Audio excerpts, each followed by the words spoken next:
What's up, Star Wars fans? Hello there. Welcome to another week of Star Wars Jedi Chat. Today, Ron and Derek are out, so we are left manning the ship. I am Nick. Fellas, you want to introduce yourselves? Wow. I'm No. Austin. There we go. And I'm Mike. And we're rolling. This is where the fun begins. All right. Yeah. As I said, Ron and Derek are out, so they get to miss out on a wonderful conversation about some pretty big news this week and some fun Star Wars topics for us. How's everybody doing tonight? I'm doing awesome. Yeah. Star Wars news. Wolves start. Yeah. Wolves tonight, There you everybody. A lot of fun stuff happening. Only took us less than a minute. Thank you for everyone for joining us right now. Max Rebo's here. Little dig at Mike and Derek there right off the bat, not before the live stream even started. So brutal. There we go. Yeah, smash a like, comment some stuff, and go on the ride with us. So I think we're just going to get right into the reason why we're all talking in group chats and whatnot. And it's this guy here. Mainly his actor, Adam Driver. So Mike has spent a lot of time this week putting together and editing some content about it. So Mike, where's your head at right now? Yeah, well, my head's my head's in a million different places. But this news came quite the surprise. I mean, when you look at a guy like Adam Driver, he reminds me so much of like a Harrison Ford of the sequel trilogy. Like, he kind of jokes about Star Wars and messing around. Like, he doesn't really like Star Wars type deal like Harrison does, but deep down he secretly loves it. And that was clearly exposed this week when he made up his own movie with the help of Steven Soderbergh, who Oscar-winning director, The Hunt for Ben Solo. And this isn't something that happened like last week. This is something that happened multiple years ago and was in development for over 2 years. So it's something that's been kept quite a tight-knit secret with Lucasfilm that nobody knew about. We have all these leakers and scoopers and all these people that think they know all, but clearly we don't, because they can keep a secret over there at Lucasfilm. And The Hunt for Ben Solo was a close to the best kept secret. The coolest part about all of it, though, and I think you guys would probably agree, is that Adam Driver wants to come back. And the likelihood of seeing him ever come back would be awesome. But the idea is this is a canceled movie, and the fandom is kind of, at least I think the majority of the fandom has backed it a little bit, like hashtag Ben Solo lives, or hashtag bring back Ben Solo, like a lot of that stuff you've been seeing online. So it's interesting. It is very, very interesting, and I'd love to see what you guys think about it. Yeah, as the biggest Last Jedi fan I've ever met, my best friend Austin Fuller can attest. I think you're excited, no? Yes, but I'm also, and we were texting about it too. Like, I've been like historically a pretty confident in what like Disney's done with Star Wars, you know, and this is the first time I'm upset like at Disney, you know, like I've never been upset. I'm just like, God, like, come on. Yeah, I love it. Like you said, Mike, just the fact, one, that Adam Driver wants to still do it, I think is huge. I think I've even said before, I think you could argue he's one of the best actors we've ever had in Star Wars. Like, he's just such a great actor. So having someone like that just wants to be a part of it. And I think Max Rebo commented the attempting a Ryan Reynolds. And I saw that theory out there too about the Deadpool, you know, test footage, leaking it on purpose. And I'm hoping that that's what this leads to, is to get him pulled back in somehow. Maybe it's in the Rey movie, you know, whatever it is, but let's get him back. Well, that was sort of my idea too, where my sort of thought process too was, we as Star Wars fans have a lot more power than we know. We can use it for good, we can use it for bad. I mean, you watch like The Acolyte get canceled, or for good, you get Rosario Dawson cast as Ahsoka, or we bring Boba Fett back because he's such a fan favorite character, but he's only like a throwaway character really in the original trilogy. But just because the fans fall in love with a character like that, he gets his own show and he comes back to life. With something like this, the fandom has the opportunity to do something again where we can bring this to life. Like, I agree. This is Ryan Reynolds. Yeah, Ryan Reynolds. Now I'm too confused between the Goslings and the Reynolds. This is Ryan Reynolds trying to get him the Deadpool movie made. I think Adam Driver wants to come back to Star Wars so bad, and maybe he's seen all this Rey movie stuff. He's seeing people want John Boyega back, and he's like, well, what about me? What about me? Yeah, and he's also like really emphatic about it. So not only was the interview emphatic about like their project that they wrote up for 2 years, they worked on it for 2 years, like you said, Mike, and they were so excited about it that they took it right to Lucasfilm, and Lucasfilm goes, wow, that's cool. Let's basically send it up to the next spot, and then canned. And you can tell by at least the way the interview's written that he's like bummed, right? Or, he thought they had something really special and he loves that character.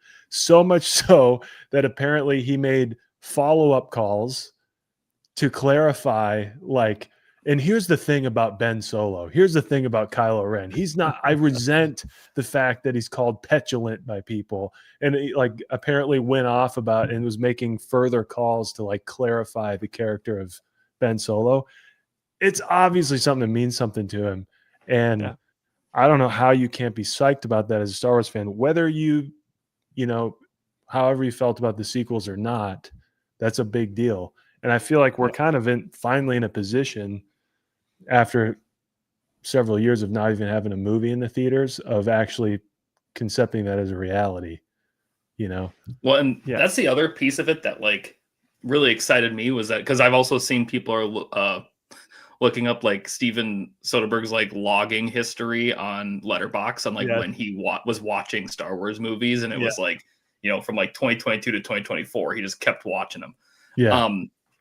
And it's like, it makes me, if you just take the story at how they've like said it so far, it's like Adam Driver and Steven wrote this, bring it to Filoni and Kathleen Kennedy, and they just say yes. They're like, yeah, that's great. Then what the hell did they write? Yeah. Right? Where Filoni is like, sure, man. That like looks great. Let's go for it. I'm in. So like that just also gets me like, what was it? That got them to just kind of give the thumbs up, and then Bobby says no. Yeah, Bobby says no. I think Dave Filoni is a lot more involved with the post-sequel stuff than we know. I've been hearing a lot of rumors recently that he's writing so much on the Rey movie that he should have a credit as a writer when the movie comes out. Whoa. Like, I think Dave Filoni is very involved with the post-sequel stuff, and maybe it started when they pitched him that movie because he was like, oh, this is a great idea, or maybe it was already before that, and he wanted to do something like this, and maybe, for all we know, Kylo Ren or Ben Solo could be in the Rey movie. Like, we don't even know. But it comes at a time where this isn't the first time we've heard this. The Mandalorian and Grogu, Lucasfilm wants it to be the beginning of a trilogy, and Disney says no because they want to see success in the box office first before they greenlight a trilogy, which makes sense.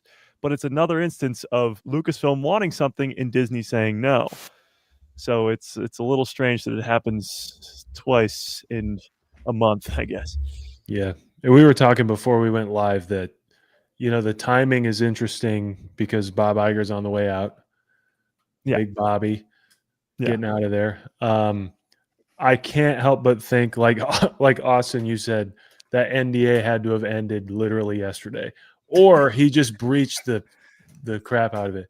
Max Rebo got on me last week about cussing, so I'm done cussing. Sorry.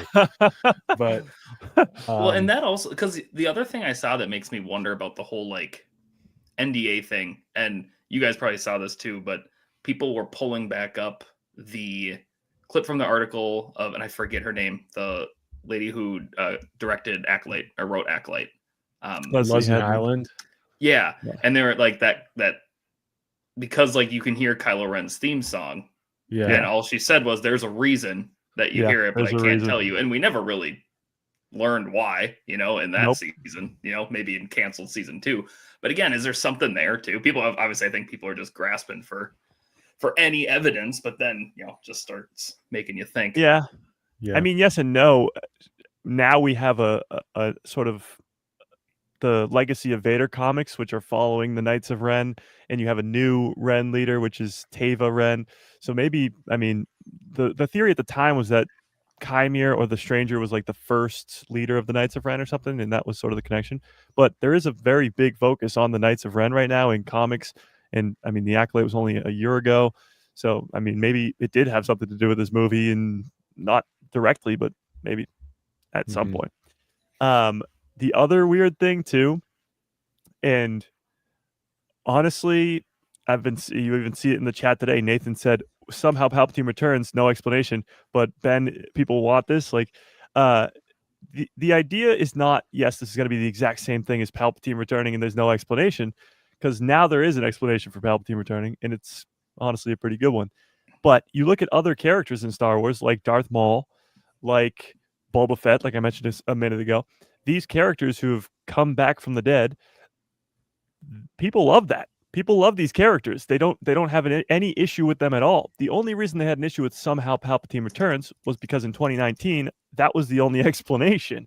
So if done correctly, then people won't mind. I think if you make a full movie about Ben Solo's return, like the entire hunt for Ben Solo, I think would be the very last scene of the movie is him like coming back to life or something along those lines. I think the hunt for Ben Solo is almost him searching for himself, like the light side of himself, and going through this crazy journey. But if done correctly, then yeah, I mean, nobody's gonna complain about it. Nobody complains that Darth Maul's back and getting his own show next year. So it's very different. Yeah.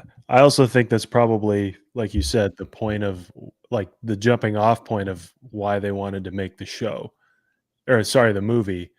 In that, like, the jumping off point is they had some sort of reason for Ben Solo making it, and then clearly had a really interesting idea to follow, to have spent 2 years writing a movie that Lucasfilm said, holy shit, yeah. Sorry, Max Rebo. I already broke mine. Yeah. Well, yeah.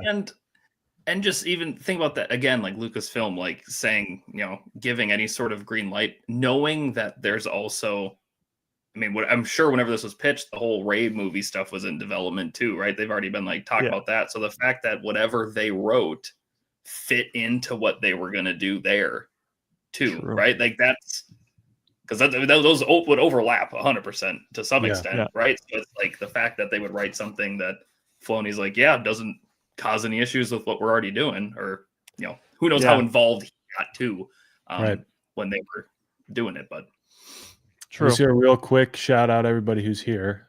So we got both my parents in here. Nice. Hello, Mom and Dad.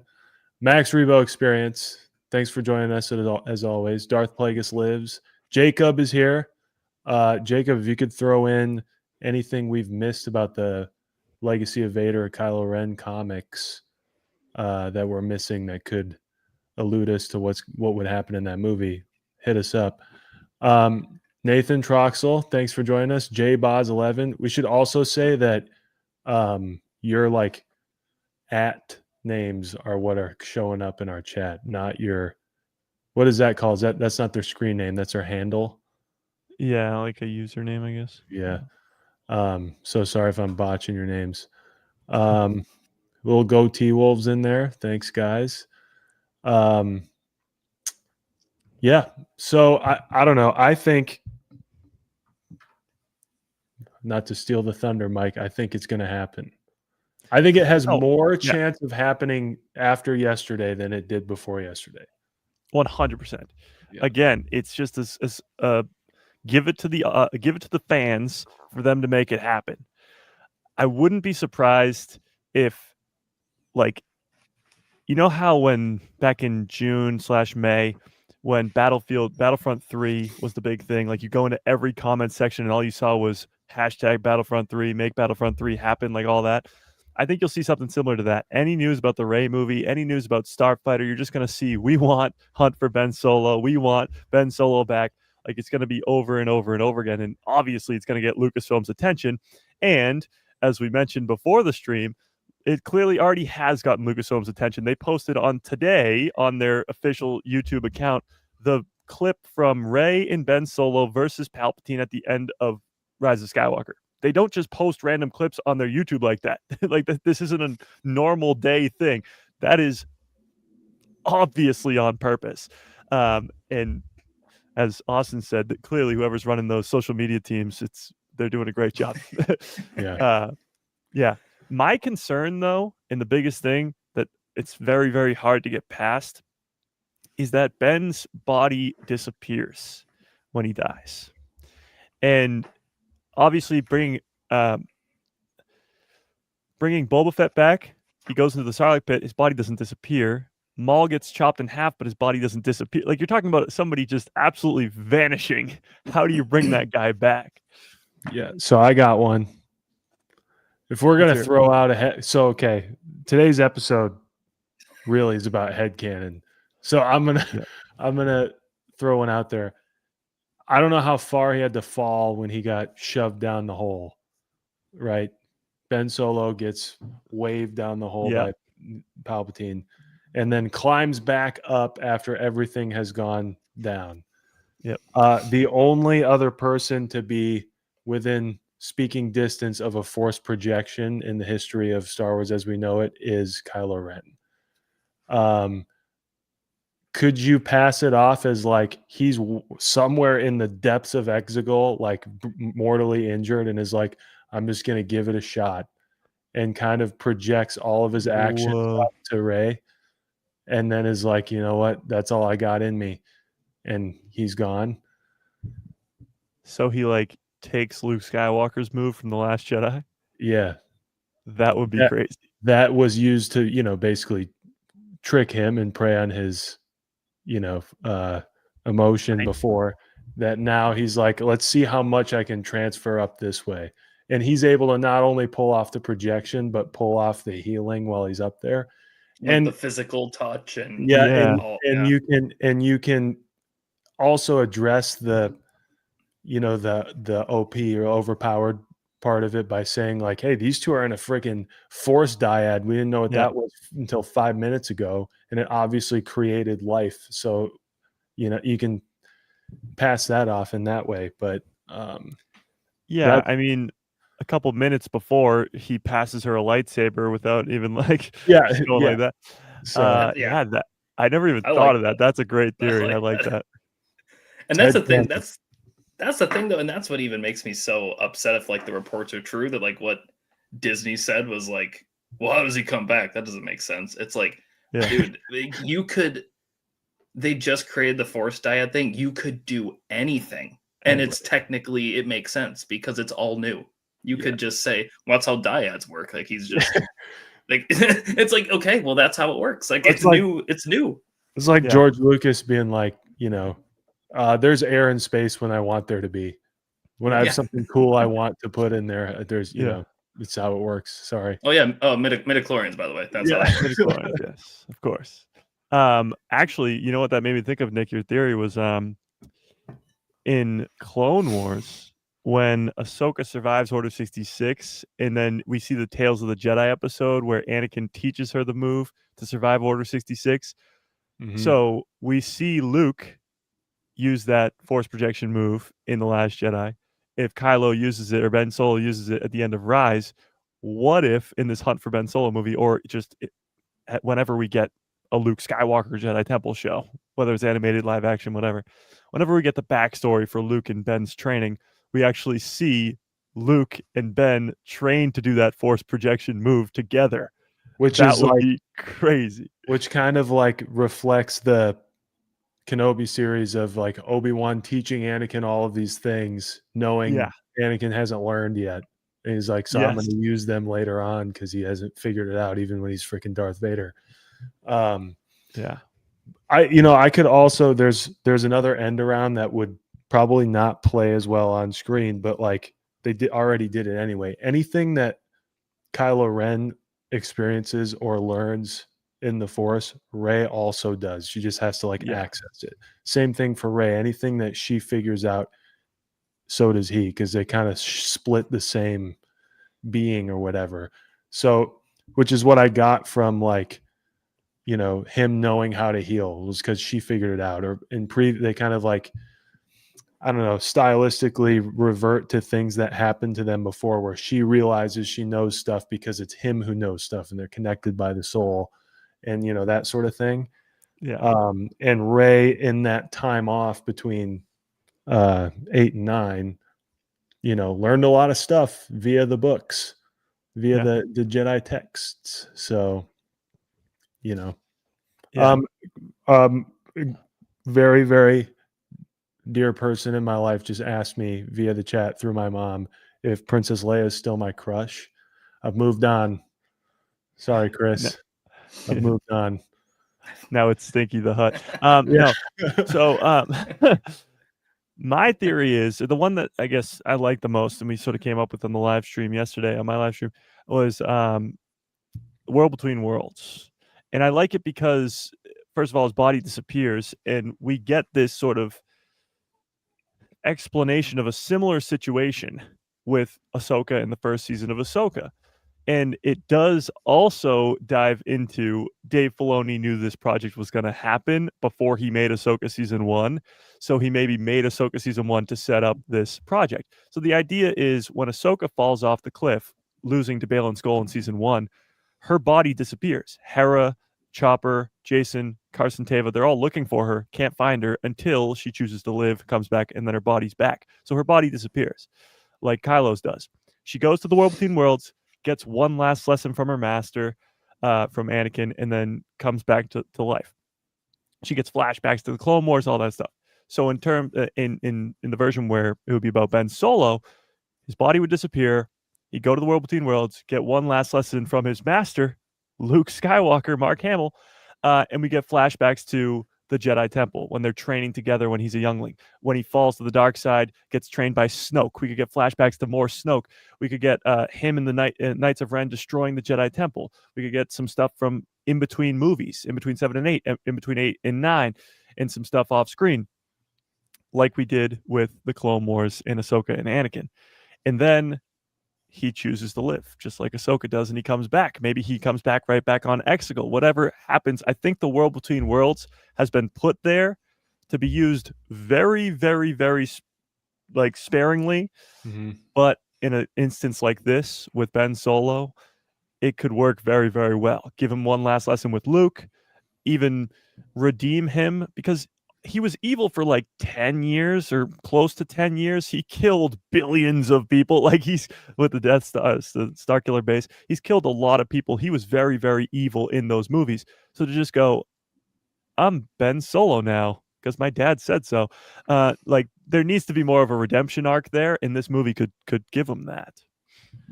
I'll also throw out there, if I were, oh, what happened to Mike? There he is. I don't know. If I were, if Adam Driver and Steve Soderbergh sat me down and said, hey, what do you think it is if you were showing the movie right now? Yeah. I would say that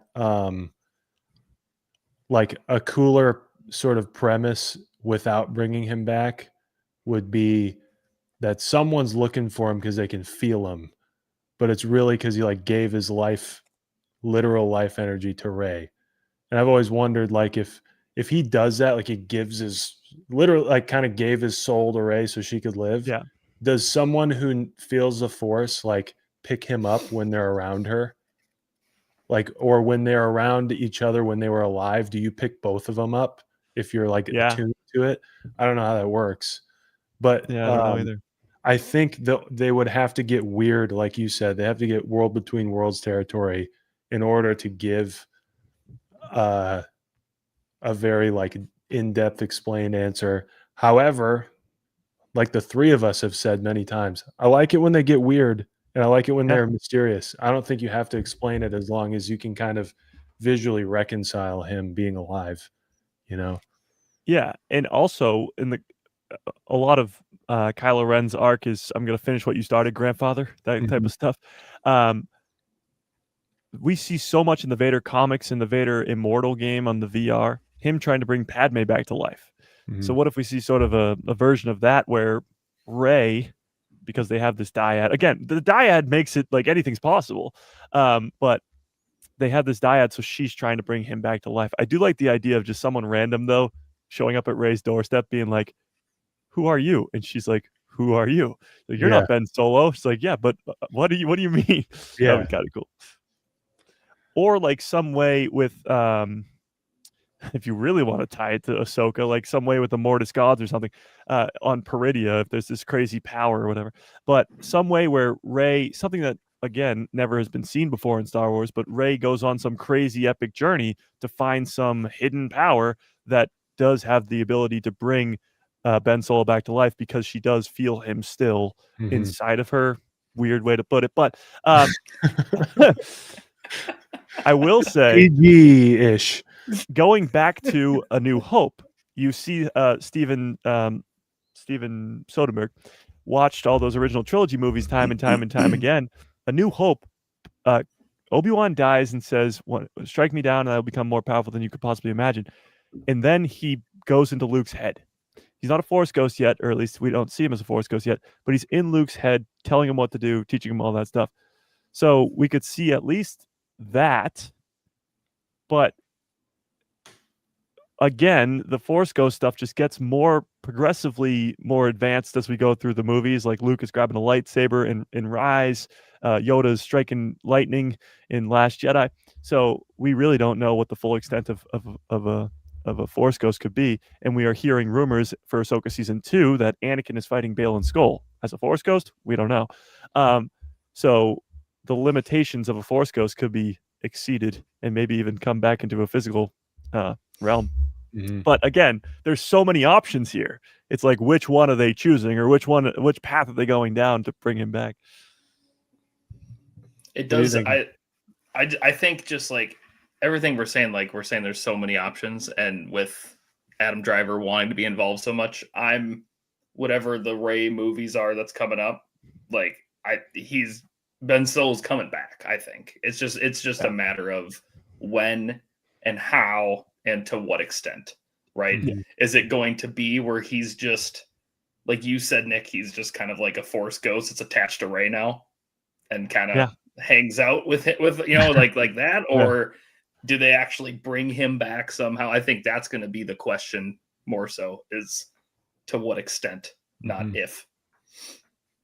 And then like, how does, it could be that, listen, we can't call it canceled because they never approved the movie in the first place, but Lucasfilm seemed pretty down for it. So I feel like them being like, let's get this Rey movie going. Starfighter is going to help us get into that time frame.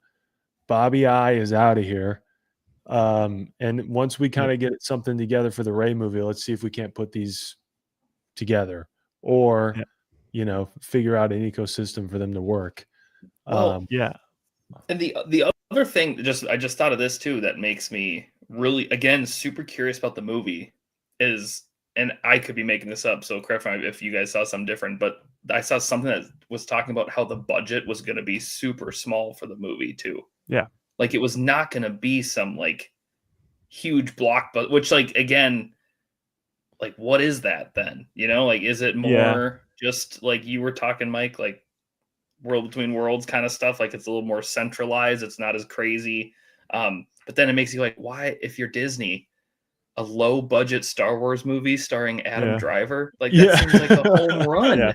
Like that seems like well, too, I mean, you got to assume like the sequel movies were so big budget because of giant space battles and all these crazy big fight scenes, which you probably wouldn't see in a Hunt for Ben Solo movie. So that would definitely cut down the budget for sure.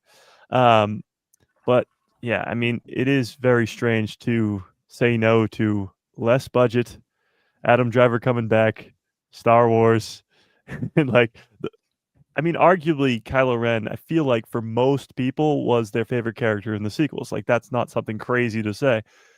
So you're taking that fan favorite character, and continuing his story. And yes, he was the one that died at the end, but still. And like you said, Austin, even people who say they don't like the sequels, that's usually the caveat, is that they'll not a And big fan of the sequels, but like Kylo Ren's pretty cool. Yeah. Exactly. Well, like you said, with Adam Driver was already big when the sequels came out, and he's reached even more critical acclaim since.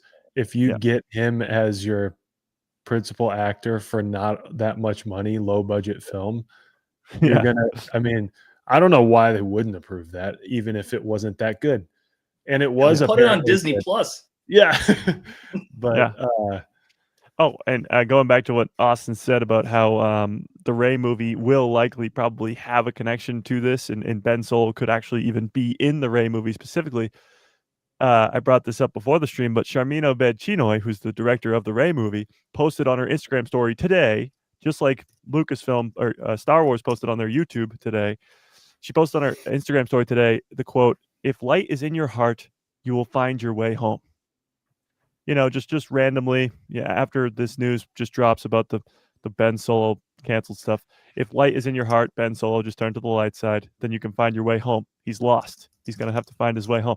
Like, it's so much stuff just pointing in the direction that Ben Solo could be in the Rey movie, he could be in this, he could be in that. And actually, I'll even up it a little bit. Starfighter, the rumor for Starfighter was that there was going to be a big cameo towards the end of the movie. We've been thinking it's Rey, we've been thinking it's Finn. What if it's Ben Solo? Like, what if it's him at the end of the movie? They drop it in Starfighter with no information, and we're all like, he's dead. What's going on here? And then they announced that they're doing the movie after. That would be like a Book of Boba Fett type thing, where at the end of the credits, it's like Ben Solo will return in the hunt for Ben Solo. Like, that would be pretty cool. a little post credit. Yeah. I have a potentially dumb question. Is Kylo Ren, is it like known that he's Ben Solo across the universe, or is it like Vader? Actually, that's not a dumb question. That's a good question. Because he doesn't have his mask on for a good chunk of time. But like after he kills people, people like, oh, that's Ben. Yeah, when they call him Supreme Leader, and they wouldn't necessarily. A lot of people probably wouldn't necessarily know who Ben Solo is anyway. Yeah, that's kind of what I was. I'm just. Yeah. It just adds some. Well, he probably spent the majority of his life at Luke's Jedi Temple, and then he killed all the witnesses. All the people he knew, they're all dead. Hell, the general public could just think Ben Solo died. Yeah. I mean, that's what happened with Vader. Exactly. I don't know. And they kind of talk about, like, you know, first sequence of the entire sequels, the only guy who really knows who he actually is Lor Santeca, the old guy who's a friend of the family. Yep. And Poe doesn't know who he is. Poe's got no no. idea. He doesn't know that's Leia, his boss's son. Yeah. You know? Well, that's still the coolest part about the sequels to me is we're 10 years out since The Force Awakens. We just talked about that, which is crazy. But we're seeing already a shift to more people liking the sequels. People who grew up on them are a little bit older now, and they're voicing their love for the sequel trilogy. But the sequels are getting more love now without what the prequels have had for them, like 7 seasons of Clone Wars and the Bad Batch and all that. Like, we're talking about, did people know who Ben Solo was? Did people know who Vader was? That's all explained in books, comics, 7 seasons of the Clone Wars, the Bad Batch, in all that stuff. We don't really have that for the sequels yet. So as that comes along, like, all this stuff's going to be explored. Do people know who Ben Solo is when he becomes Kylo Ren? Maybe we know right now. I don't know, at least. But maybe some book or comic or animated series will explain that. And it feels like, to me, still, the sequel trilogy, and I know we're going to get a lot of post-sequel stuff in the near future, but pre-sequel stuff, there's still so much mystery. We still don't know a lot. And maybe the hunt for Ben Solo could give us some in flashbacks, I guess. Yeah. And what would be, you know, Austin, for example? First of all, I don't think that was a dumb question at all. No. Thanks for the only reason I asking said me. it was dumb is because I didn't know if it was explicitly explained somewhere. It's the first line of The Last Jedi. What are you talking about? I was going to ask it, and you're like, well, no, actually, idiot. Why don't you watch something? First line of your favorite movie. Yeah. Oh, rats. It's actually the opening crawl. It says, everybody knows who Ben Solo is. Yeah. Screw you, Austin Fuller. But no, so, like, what would be, in your opinion, let's give the people what they want and a little explanation of headcanon. What would be your headcanon on how that occurs? Would people know? Because I would say, what we do know about Vader is basically nobody knew that Yeah. Vader was Anakin Skywalker. Ben Solo, I don't know, put galaxies in a different place. Yeah, Well, I here's mean, how- I guess the way I would view it is just like if you think about when Anakin was around, Jedis were just a thing, right? Mhm. Like they were a thing that people knew about. Maybe not everyone had met a Jedi, but it was known knowledge they existed. By the time, after the original trilogy, like Luke's the only one kicking, and there's like legends of Luke. Like it's probably a lot of people, whether is he real? Is he not real? So anything that he would have done, like going to start a new temple, probably not knowledge people would know. Are obviously Leia's well known, but like is Han well known in the galaxy? Like he doesn't seem a guy that'd want to be well known. Yeah. So I would kind of think that like Ben Solo's just a guy that they would not even really make a connection to anybody. And then even if you did know, I'm sure the story is that the Knights of Ren came with Kylo and killed all of the Jedi at Luke's temple, including Ben Solo. So that would be my assumption on how things probably went. Here's how my head goes too, is I think Palpatine was the strategic genius. So he was like, I got to make sure Vader, Anakin is a secret. That connection is a secret. I don't want people to know. When you watch sort of the Kylo Ren and Snoke relationship, it's a lot more messy. Like it's almost like they don't care. And you have to put into account that Leia is still alive, Han's still alive, Luke's still alive, so they at least know. So what's the point in keeping the secret, I guess? And when it comes to Anakin, all the Jedi are dead, Padme's dead, and Obi-Wan thinks he died because he walked away from him burning alive on a lava pit. Like everybody thinks he's dead. So it was easier to keep a secret. Nobody really thinks that Ben Solo died when he did what he did. So I would also throw out there, it's a big time first order move to really take advantage of, hey, speaking of how much we hate the New Republic, Leia's own son is now like kind of like the hand of the supreme leader. And he now leads the Knights of Ren. So, not even her own son, like I could see them, because in the Bloodline novel, they're pretty bold in the way they act. Like, we're the first order, screw all of you. We're not just like, this is not a political move. This is we're going to eventually kill all of you move unless you, and so I could see that being like a way, because we've talked about before, like Leia and Han talk about Snoke like he's a household name in The Force Awakens. Like people know who Snoke is. The characters in the movie know more about him than we do. And you would think traditionally, like someone like Darth Sidious or Darth Plagueis is like a complete secret. Snoke doesn't seem to be a secret. So in that case, like I think he was a senator. I think he was a Naboo senator. And then... Imagine. Okay, got it. Well, actually, I was editing my video today. I was watching a lot of The Last Jedi, and specifically when Luke at least explains it to Rey of what happened with Kylo at the Jedi Temple, and he pretty much says like whatever happened with the whole bad dream thing, and then when he comes to, his whole temple's on fire.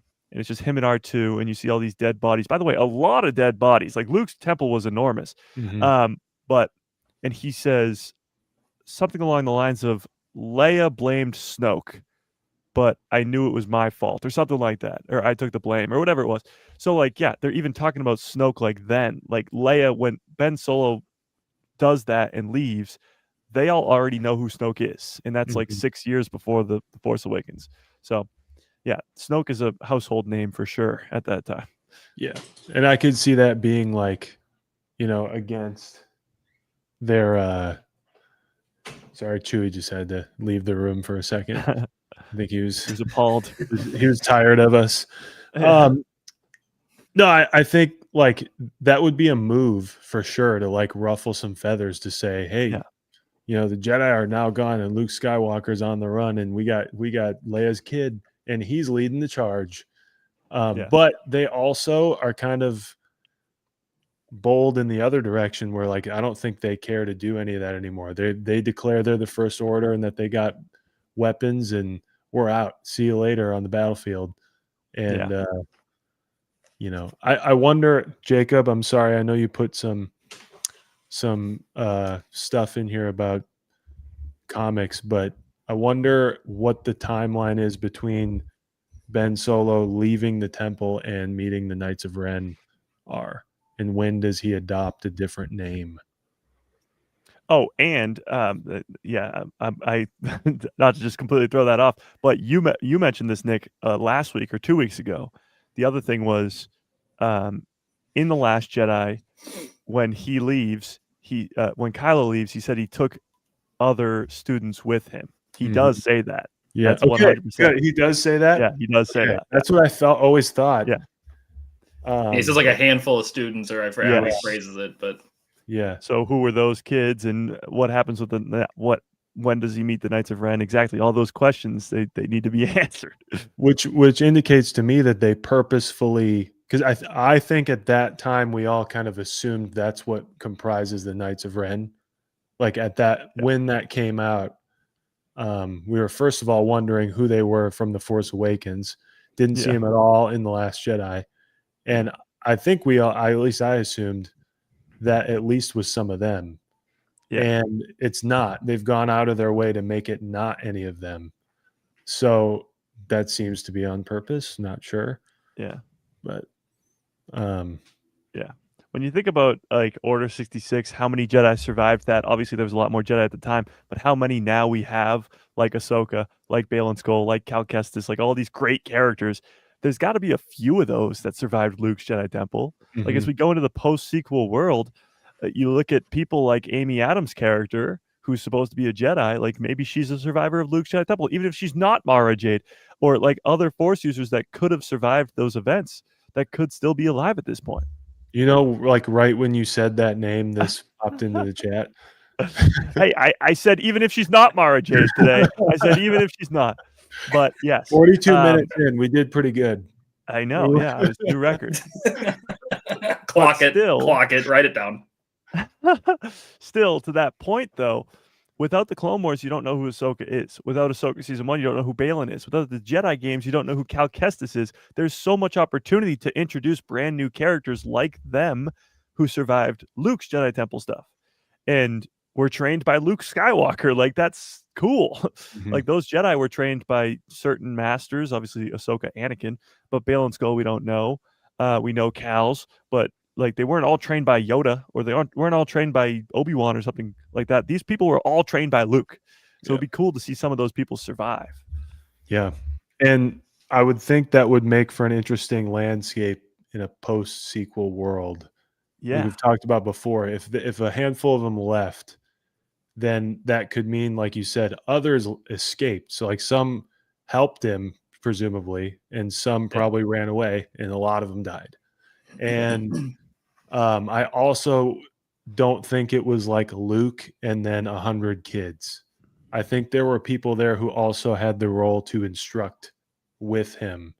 That was going to be my question is, do we know how long the temple existed? Like, kind of. Is it reasonable to say that like Luke was the Grand Master, that there were other masters?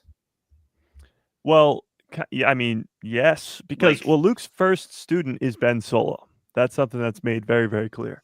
The whole Grogu stuff, we knew sort of that Grogu had to leave Luke because Ben Solo is his first student. So we know that. So that I think he's either 8 or 9 when he starts training with Luke, Ben Solo that is, and he is created at the Battle of Endor. So it's about 10 years after the Battle of Endor when he starts training Ben Solo, and he's his first apprentice. You actually even see in Book of Boba Fett his temple being made on Ossus. So about 8 to 10 years after Return of the Jedi is when the temple starts, and then 6 years before The Force Awakens is when it gets destroyed. So it's only up for about 20, 25 years, give or take. So Mhm. that's plenty of time for somebody to become a master, or you have characters like Cal Kestis who are already wicked old, or Ezra, or I guess anybody who could come in and be a master. Yeah, plenty of time to get even like a Barasafi, like people Yeah. who are out there. Luke can communicate out there like the same way he does. Well, Grogu does it on screen. Luke also does it in a book. Gets on the Seeing Stone and Yeah. tries to talk to people. I mean, that would be the time of everyone's life if you're like a Jedi in hiding, to feel some balance and to feel, you're essentially, who some might believe is the chosen one. Yeah. Saying, "Hey, come on, let's go to the temple. This isn't a trap again." And therefore, like, you could have a bunch of students and Luke's just like You'd probably crap all in. yourself. You hear a Yeah. Skywalker reaching out. Yeah, and then Luke Yeah, but can give all his energy to Ben while he's got like, got a business going, yeah, that's true. Yeah, so it definitely is a Business long going. time. So you definitely have time to create some masters, and a lot older Jedi too that can come in around. Yeah. I don't know. There's a lot of dead bodies in that last Jedi scene. Yeah. So there's a lot of members of that Jedi temple. I wonder too if like that comes into play, with Rey. Like, does she have a vested interest to go out and find anybody who's since been training? Because I think the thing, since basically everything pops off in Revenge of the Sith, you basically have these through lines of the main people who we as an audience believe is like the thoroughbred thing. So it's like Yoda, Dooku, Qui-Gon, Obi-Wan, Anakin, Yeah. Ahsoka, Okay. Luke, and so it's like the clean line. Yeah. And then people like Inquisitors like don't count.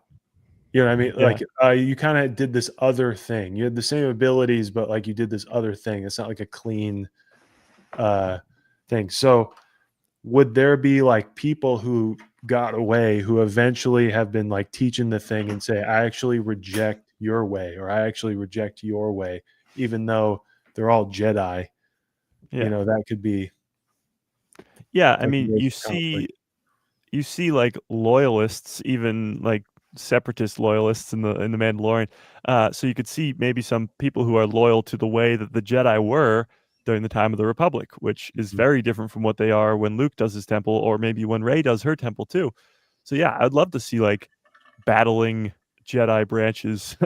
Like that'd be great. Yeah. Or I could see like someone who is force sensitive claiming to, and like they're completely misinterpreting the way that Jedi existed in the past. Mhm. So they're like starting an order, and it's just like not right. Yeah. In that case, since we're kind of getting into it anyway, one of the things I did want to do today is define, for anyone in the audience who may not know, the term headcanon. Because that's basically what we've been doing all day, and that's basically what we do every week. And I feel like I throw it around. We throw around the term, and I think it'd be fun to go through literally the entire Star Wars universe and think about headcanons that we come up with. So, does anyone want to take a crack at what that means? Well, Also, I guess, sorry to interrupt you. In the chat, why don't you put down what you think a headcanon is? Yeah. So to me, it just means like something you sort of not want to happen, but what you think happens. For example, like there's legends in canon. Legends is like stuff that's already been written and it's definitively not fit into canon. For example, like the Heir to the Empire trilogy from Timothy Zahn. That doesn't fit into how the canon works in this post original trilogy time period because we got the Mandoverse and a lot of other characters and all that. So it doesn't fit. However, to some people, they might not like the Mandoverse and they prefer the Heir to the Empire. So they call that's their headcanon post Return of the Jedi. There's also, I guess, smaller variations of it. For example, like what we kind of talked about today, do we think that some Jedi survived Luke Skywalker's Jedi Temple? In my head canon, I could be like, yeah, absolutely. Why? Like, that's what I want to happen. That's how I see it. That's how I think about it. And maybe it's not true. Maybe it is, but it's not been defined. And to me, that's just how I like to see it. Some people don't really don't like the prequels, or really don't like the sequels, and they don't see them at all in their head canon. So there's different variations to that. Maybe they see a certain legend story as their own headcanon, or maybe they made up their own, whatever it is. It's just whatever you think and you want to be the Star Wars that you like the most, I guess.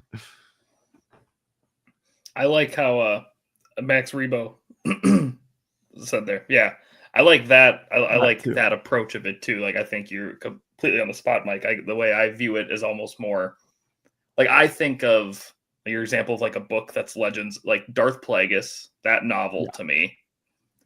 Like, yes, it's Legends, but like, it's headcanon to me. Like, that's real. I view that as like some real stuff. It's almost like things to fill in the gaps that either just make the existing canon better, or at least help you understand it more without.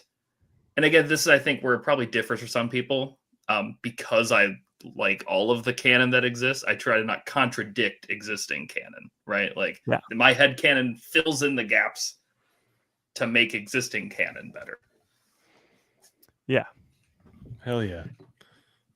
I actually agree with both of you. I think it's like your reasoning based on canon, legends, but also just like logic of like making sense of things to fit, like make things fit that may not seem to fit, especially like on screen. I also am going to throw in there that if you get to know some of the stories about how they like made the thing, that can really help with taking the stress out of explaining something. Like, if you can say, hey, Luke Skywalker's lightsaber in Return of the Jedi was supposed to be blue, but the CGI blended in with the sky, so they turned it green.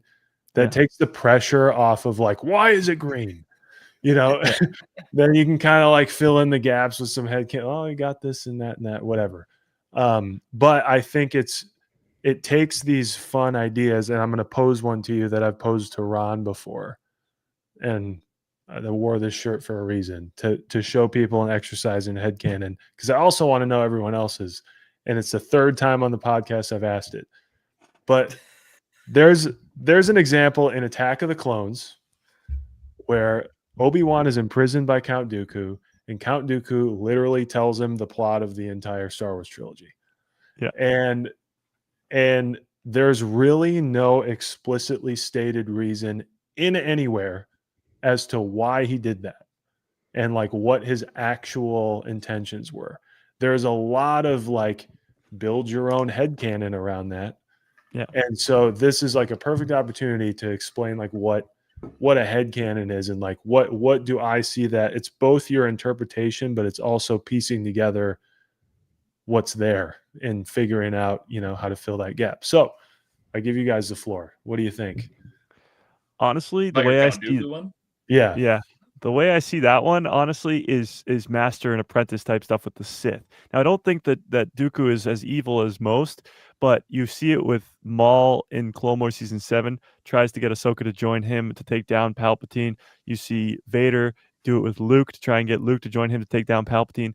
So it's almost like Dooku saying, join me, we can take down Palpatine type deal. I don't think it's like that sort of dark side wise, because Dooku's not fully Sith to me. Like, he is a Sith, obviously, but he's not like as bad as some other guys. He's a bad guy, but he's not the worst guy. So I honestly think in Tales of the Jedi actually gives you way more of an insight into this. He cares for Obi-Wan because he cared for Qui-Gon, and he wants to almost warn him what's coming, but also give him the option to come join his side. Mm-hmm. Yeah. I mean, I feel like you've probably asked me before and I completely forgot, but I almost like, I like to think that it's almost like his last cry for help. It's his last time to throw it out there, to be like, listen, I'm gonna say it, and just if you tell me, like, we can end this and I'll be done with it. Like, because he's talking about Qui-Gon, and then Obi-Wan's like, nope, and he's like, all right, fine.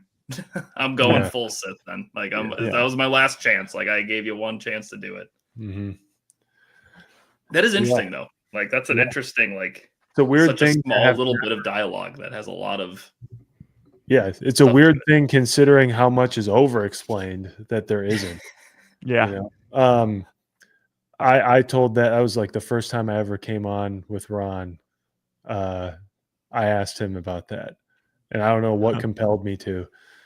So do you think later on, when they learn that Palpatine is the Sith Lord, is Obi-Wan just like, oh crap. Like, yeah, he actually told me that already. Yeah, so you know, they don't know that it's he told the council, like, they talk about it at the end of Attack of the Clones, that, like, and it's with him and Yoda and Mace Windu, and Yoda's like, don't trust Dooku, he's a liar now. Yeah. Like, okay, it's true, and all he tells Obi-Wan is that the Senate's controlled by a Sith Lord. Yeah. And at that time, it's not like he said the Senate's controlled by a chancellor, and it's not like Palpatine is the Senate yet, and I think he just kind of already knows, like, bro, I know that the Senate's corrupt, but why should I believe you that any of that we would know this? I have it on good authority from the people I trust most in the world that we would know that. I just wasn't there for the scene where they just were talking about, hey, we don't know anything anymore, and so he tells them, like, Obi-Wan does all the right stuff. He even says in the beginning of the film how corrupt politicians are. And so I think he kind of, like, he believes him, but he's like, you're not going to be the motherfucker. Oh my God, I'm sorry. You're not going to be the guy.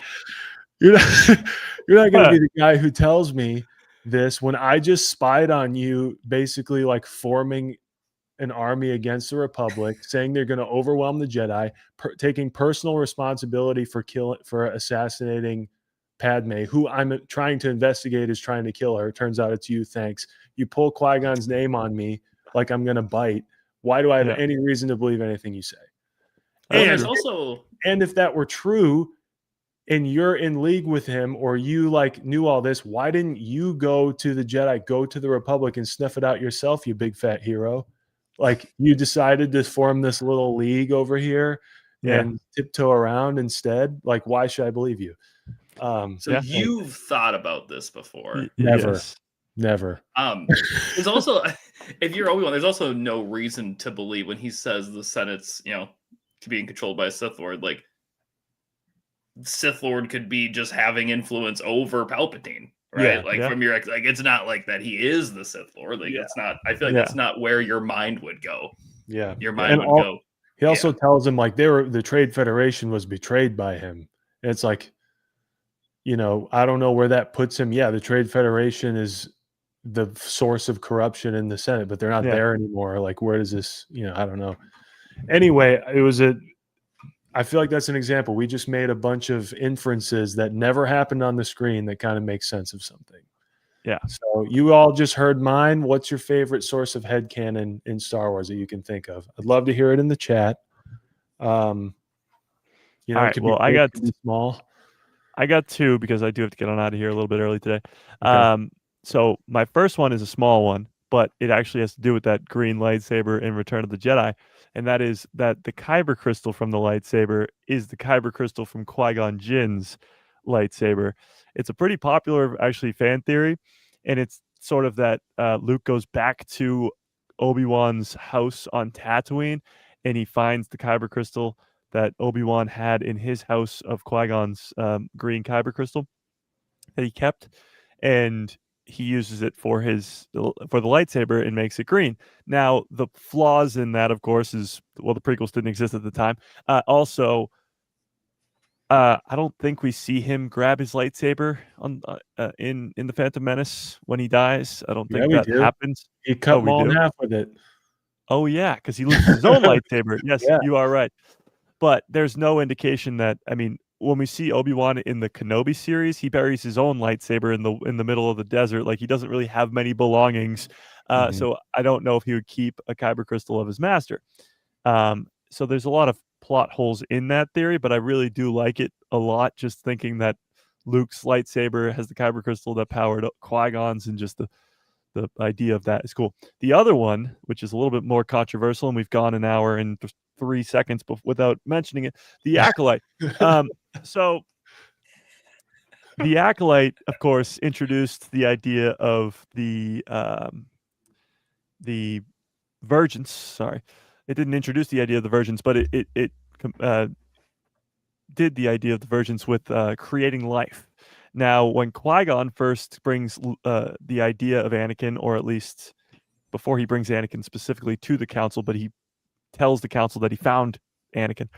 He tells the council that he is a virgins in the Force. I found a virgins in the Force, and Mace Windu says, "And you believe it to be this boy?" And so the idea is that the creation of Osha and May, and I know people are going to hate this, but my headcanon is the creation of Osha and May, and that information, or at least the ability to do so, transfers from Osha to the Stranger, from the Stranger to Plagueis, from Plagueis to Palpatine, and Palpatine and Plagueis create Anakin through the Virgins in the Force on Tatooine. I know it's not canon. It's something similar to what happens in that Plagueis Legends novel, but I like that the Legends novel, which we love so much, Austin just talked about it, actually can connect back to where they figured that out, which is all the way back in The Acolyte, which would be pretty cool. I know people hate those witches on Brendock, but it would help with the whole Virgins line from there to there. And with that Yeah. mic drop, I do have to get out of here. Mike, thanks for coming. Of We course. appreciate it. Thank you guys for having me. I'll leave you guys with the bomb of dealing with the Acolyte backlash. Yeah, thank you. Appreciate it. We even got Madeline in here talking about the Acolyte. So, all right. Thanks, Mike. Everybody got to watch Mike's stream tomorrow, 2 p.m. Is that my time or your time? My time, 2 p.m. Yep. Eastern Standard Time. Sweet. So go check out his live stream. I'm sure there'll be a lot of Ben Solo talk. Oh yeah. And if you got any ideas from our talk tonight, let us know. Oh, I absolutely will. And one last thing I'll actually leave you guys on, because I saw this right before the live stream earlier today, was because Austin loves The Last Jedi. Ryan Johnson, yet again today, said he wants to come back and do another Star Wars. I know that will anger a lot of people, but honestly, I'm kind of coming around to it. You know who Hell yeah. loved working with him? Adam Driver. There you go.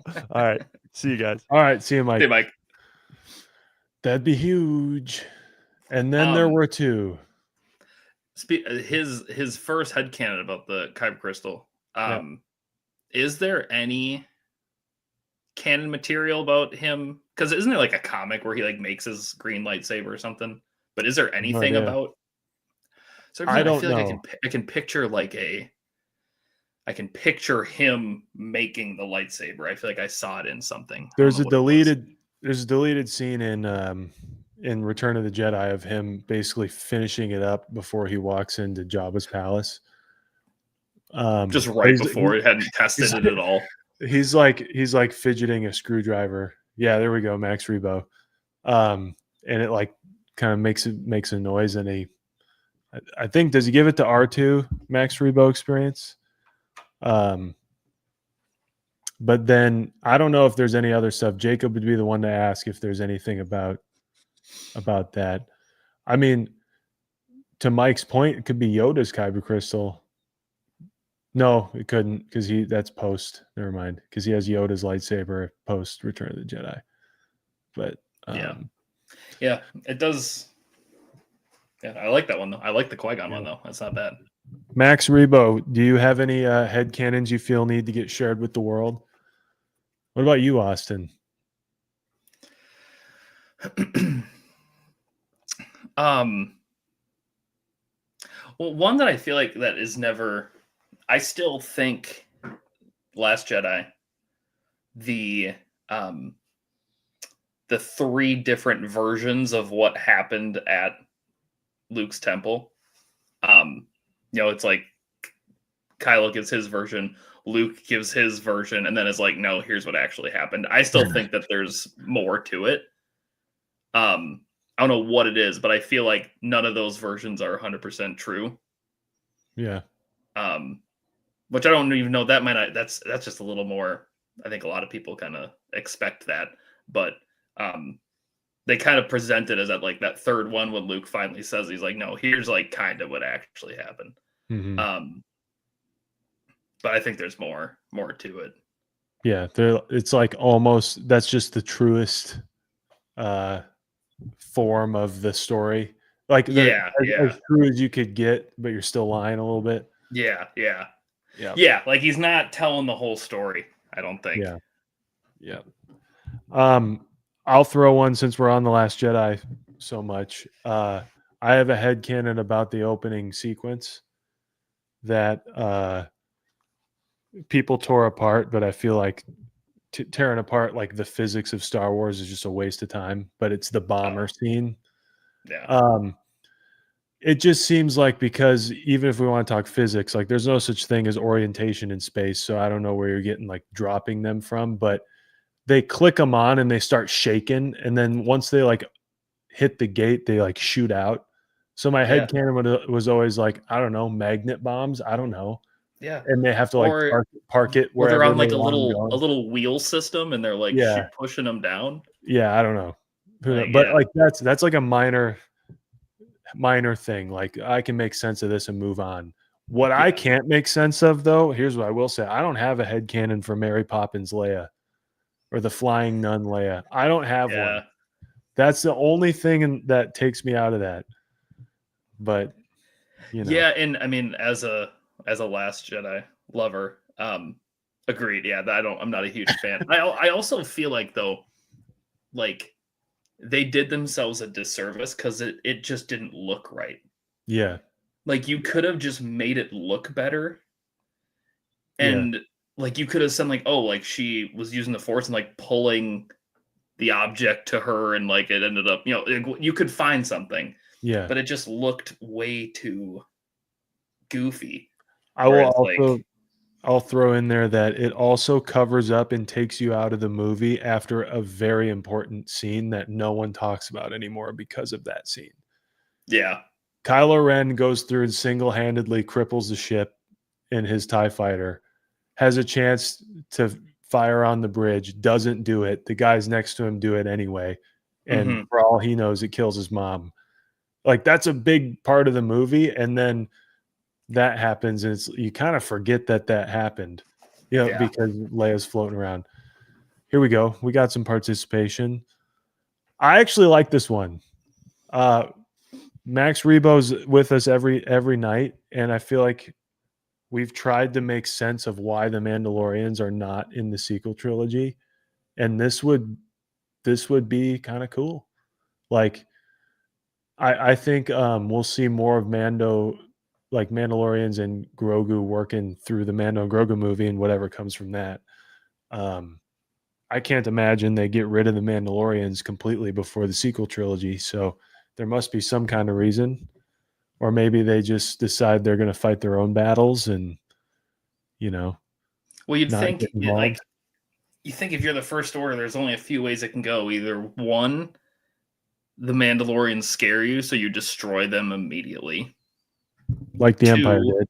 Yeah, like you do that. 2, what Max Rebo said, right? Like, it's like, no, like we're a little scared of you, so like let's make a deal. Like we won't mess with you. Or 3, you just don't do anything and hope if you leave them alone, they won't come back. They won't come at you. There's also a lot of ships, for example, in the Rise of Skywalker that we didn't see close up in the final thing. There's like a million of them. But yeah, I think it's a very reasonable point, because we spent like 6-7 years now building up the Mandalorians and their return, but yet they're not anywhere to be found, not even in the background of the sequels, like nothing. So I don't know. I wonder if like Max Rebo, is Grogu in that scenario? Is Grogu like the glue? Like Grogu's like, hey, I represent the Mandalorians. Because if the Mandalorians came up on the First Order, they'd probably just, it'd be on site. You see like a newly armored stormtrooper. Yeah, I don't know, but especially since they're pretty much already fighting them in the Mandalorian anyway. They're just like early First Order people. Yeah, so they clearly know what's Yeah. going on. They know about them. Mm-hmm. Yeah, I like that. I like that. Yeah, this is also a big one. I could see Thrawn recognizing, especially at the point that we are in the Mandoverse, that the most viable threat to him actually is the Mandalorians and is the Ahsokas and like who eventually becomes a resistance. But I don't think he would see the New Republic themselves as much of as that big of a threat. It's because more they so have like, no military presence, right? Like, because or if they do, it's like a handful of them that actually have the stones to do anything, like Teva, the Ghost Crew, Ahsoka, and Ahsoka's not even in the same galaxy right now. So it's like, who's my most viable threat? Probably the Mandalorians. Sounds like they just gave one of our Shadow Council members a hard time. So, gave him a hard time. really, really bothered him a little bit. Yeah, just it's a real nuisance. Yeah. I'm trying to think of other like I'm mostly thinking about The Last Jedi because that's what my head's stuck on now. But I'll give you one that's a little more practical. Where do we all stand on what a lightsaber weighs? I'm gonna give you a shout out, big blast from the past. It'd be wild if he was on the stream tonight. Austin and I had a pal in college who was a physics major. He was very, very smart. And he told me about a Reddit thread one time where physics people were arguing what a lightsaber weighs. His name's Kellen. You remember Kellen? They were positing that since it's made of light, it would be weightless. So them swinging it around would not be realistic. And that it would, however, still require insane training to pull off using one. That I disagree with that. I think if you take into, you go ahead. What do you think? Sorry. Well, I mean, like I was just gonna say, like I think weightless is tough because I mean, clearly the hilt's got to weigh something, right? Mm-hmm. So what they're saying is that whether it's ignited or not, it weighs the exact same. Yeah, I think one of those. It's basically they're all the blades are, it's low stakes, but they say, oh, it's made of light, so it must be weightless. Well, it does kind of make sense if you think about like, do you ever see in a lightsaber battle, like, if you see like two sword fighting, right? Like swords are going to hit, and there's like going to be momentum, and you're kind of like hitting it away. Do you really see that sometimes? That? Yeah, I feel like you always just see them like flash, and then they. In the originals, they kind of like even bounce on each other a little bit. Yeah. Here's what I'll throw out there is that this is one of those examples where George Lucas has kind of like changed his tune several times on it. In the originals, he told everyone like they're really heavy. So you got to act like they're. And I think the headcanon for me is like they weigh about as much as a metal rod attached to a fake lightsaber hilt weighs. That's probably just the most likely headcanon. But also like based on observation, they have drag because they make noise when they interact with the air.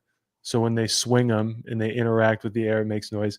It's also like a big energy beam, like when you turn it on, there's like a little bit of a give in some cases.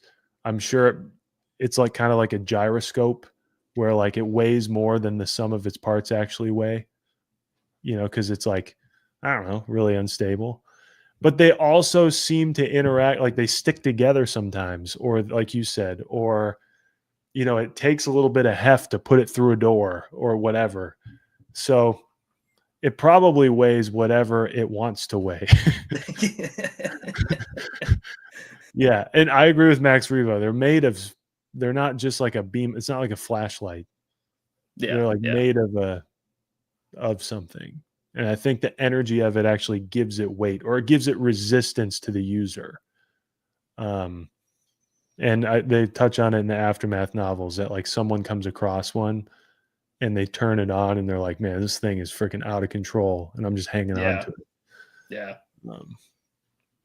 But just another one. If anyone's got any like theories or headcanons that you've thought about or have always like wondered, hey, I haven't really fallen on a great answer for this thing in the Star Wars universe, let's take a crack at it.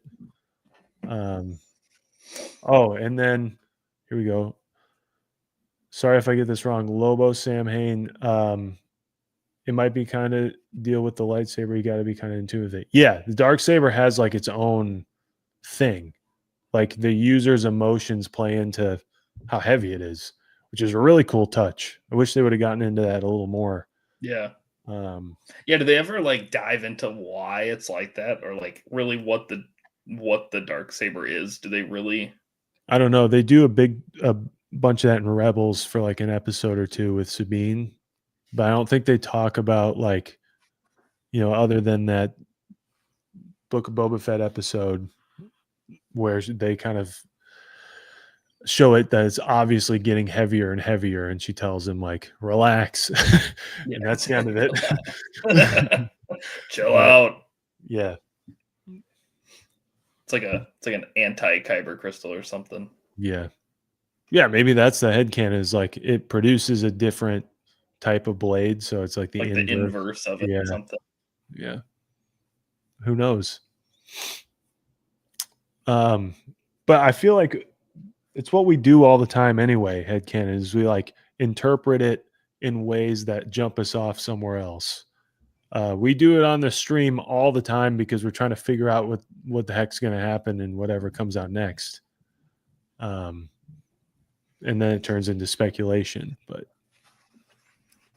yeah, I mean, one thing I guess, and I don't know if this is like, I'll call it headcanon because I think it goes against what a lot of people seem to believe.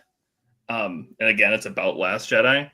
And I think a lot of people have a problem with Luke's character in The Last Jedi and what he did in the flashback to Ben.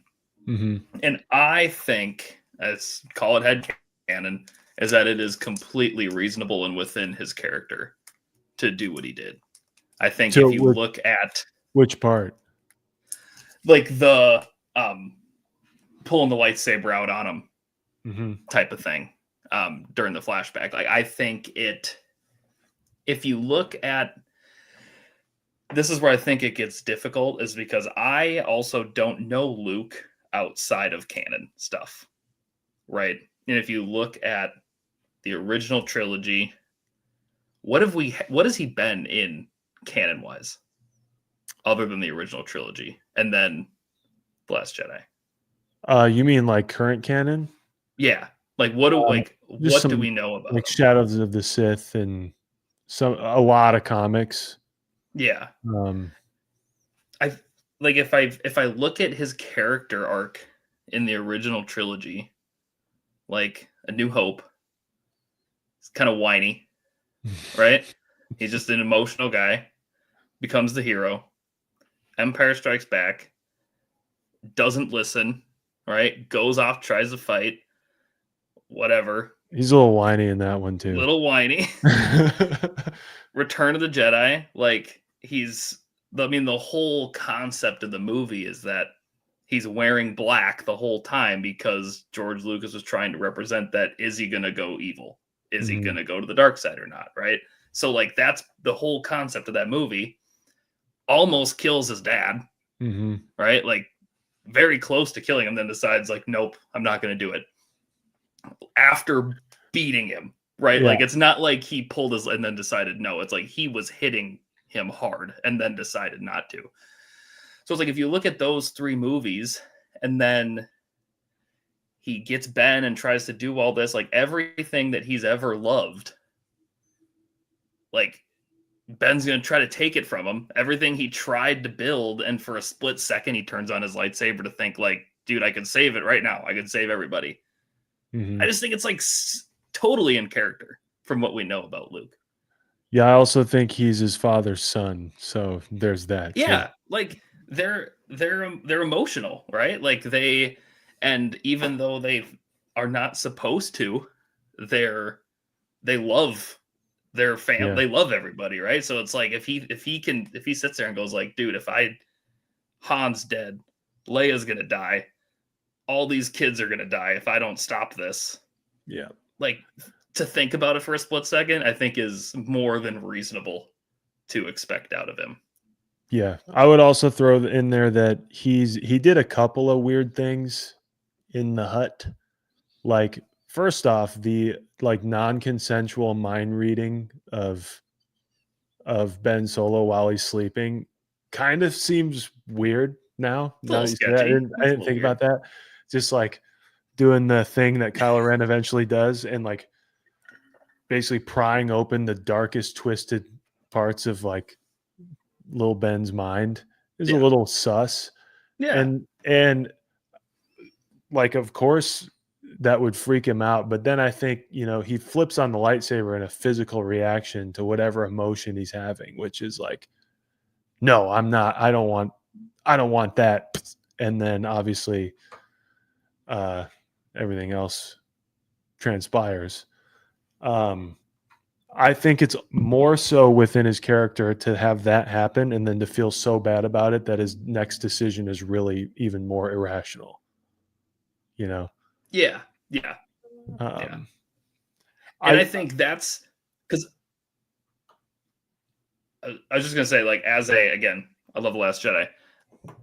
Not liking that Luke like takes the saber and throws it over his shoulder, I get, right? Mhm. Probably a little dramatic. Could have done that a different way. I think what it symbolized was perfect, but I could Yeah. see it being executed in a way that it bothers people, and I get that. But yeah, what you said, like it's like to have that happen and then to go like, dude, I gotta leave and never come back. Like, Yeah.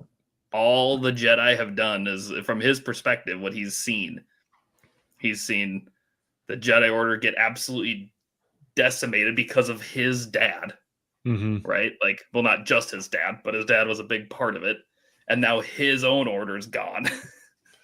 He's Yeah. probably And depressed. yeah, well, and a couple things there too, right? Like, if I'm sure Mike has probably watched The Last Jedi more recently than either of us. It sounds like. But what I kind of forget that his main gripe is about is the like religion of the Jedi. Like he hasn't gone, he's not even acknowledging his guilt about that stuff. It's more so him like kind of annoyingly raging against like being against the Jedi because that religion's bad, man, and take it from someone who wasted 40 years of their life on it. And it's kind of weird. And Ray represents you in the theater. Like Ray is asking Luke in the movie all of the questions that the audience is asking of Luke, like, why is he doing this? And Ray's like, why are you doing this? This is weird. Yeah. Like, you're Luke Skywalker. Like, you're being weird. And a lot of the gripes is about like the Jedi and what they have to end. And it's really just covering. He's using that to cover his guilt. I do think it would have made a little more of an impression on everybody if there was any kind of act of him like, all right, before I go and get lost forever, I'm going to go tell my sister what happened. Like I do think Luke of the original trilogy would do that of like, Yeah. all right, I got to talk to them and then I'm out. Maybe he did, and we don't have that yet. Like, I don't know. Well, he force projected talk to her. Yeah. And was that the first time she's seen him since she dropped her kid off there? Like, I don't know. Yeah. I do think original trilogy Luke would have haphazardly made his way back to Leia to tell her, because he almost ruined their entire cause just to make sure that they were okay in the original trilogy, which was a bad, like, objectively against her wishes, and kind of a tough. Even just to play devil's advocate, even if in his mind going to her puts her at risk because Ben is looking for him.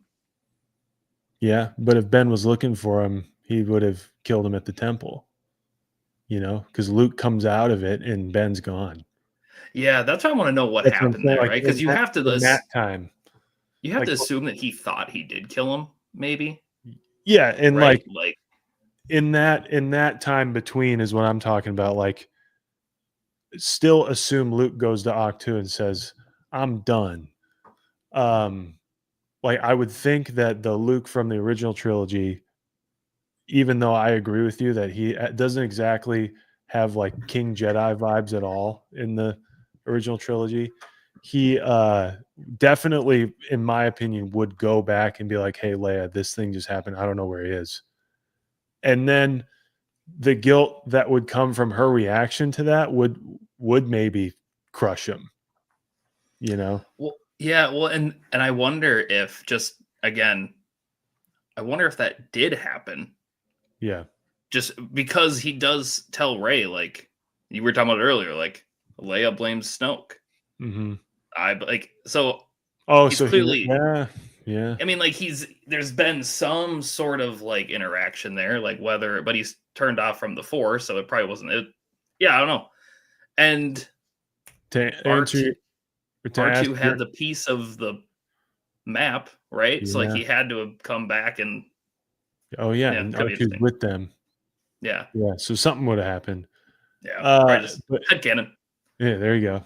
Yeah, headcanon. Okay, so your question earlier about does anybody know who Ben Solo, if Kylo Ren was Ben Solo or not? Could they think he's dead? Like when Han can recognize him through the mask, when he sees him on Takodana. He's like, "Leia, I saw our son." And so he knows it's like a shocking thing. Yeah. So like, what do they think? Like, does Luke think like, "Oh man, Ben finally ended up joining those knights that kept following us around, and he's just going to go be a bank robber for the rest of his life." Yeah. What a waste. Or do any of them know that he's now just like the murderous arm of the First Order? I don't know. Yeah, well, and even in The Force Awakens, doesn't Han give a very brief description of what happened at Luke's temple? Yeah. Had a student, so destroyed it all. How would he know that? Yeah. Unless Luke told them. Right? I don't know. I don't know. That's my headcanon, is that did happen. There you go. That Luke went back after the fall. Before he went into exile, he did go to Leia and Han. Yeah. Talked about what happened. For whatever reason, Leia probably tried to get him to stay, tell him it's not his fault. He felt too guilty, and it's like, no, I'm going. Yeah, did what he did with Yoda and on the rock. He's going to Tashi Station. I'm never coming back. Yeah. Max Reba last week said something about how, like, I think it was Max Reba. If it wasn't, let me know. Said something about how like R5 might have taken Lucas X-Wing to Octu. Like the original droid that they got. Is it R5 or is it R? Do I have the number wrong? I think it is because R4 is Obi-Wan's. Yeah.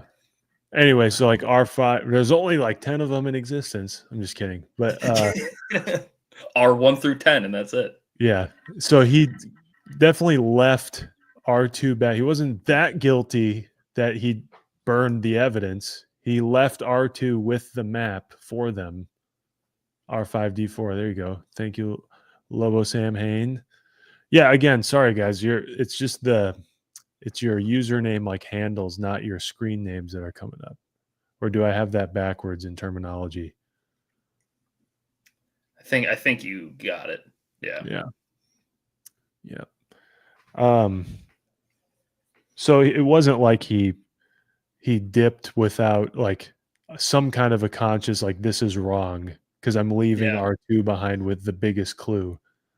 Yeah, and now I'm probably contradicting my own headcanon here.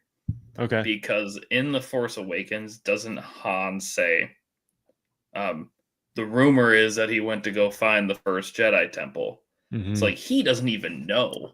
Well, he said people who where know he him went. best. Yeah, he said people who knew him best say he went looking for the first Jedi temple. So I mean, that is enough to say like he kind of told us that's where he was going to go, but didn't really make it clear. He just said he's off. Or maybe he was like, "Yo, this is my retirement." Oh, I'll give you a little headcanon ping pong right back to you. Maybe he actually went.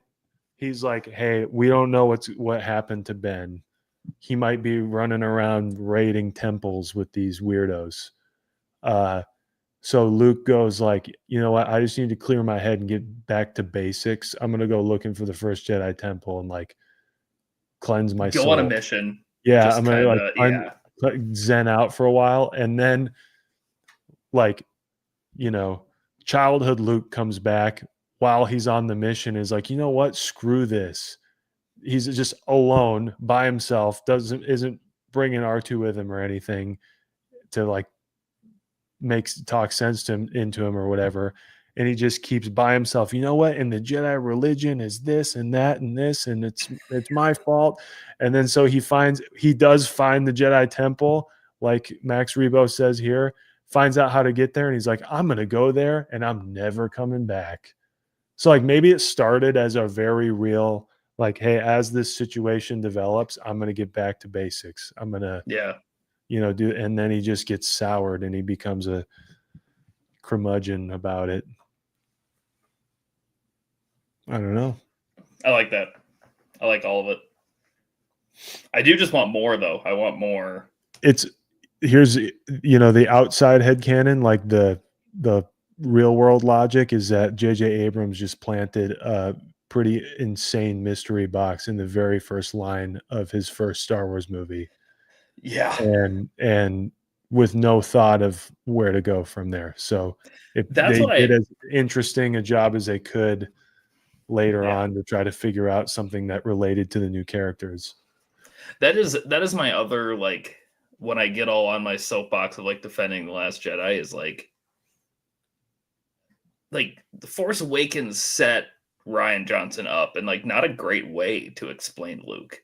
Because like you have to come up with a reason that Luke wasn't around to save Han.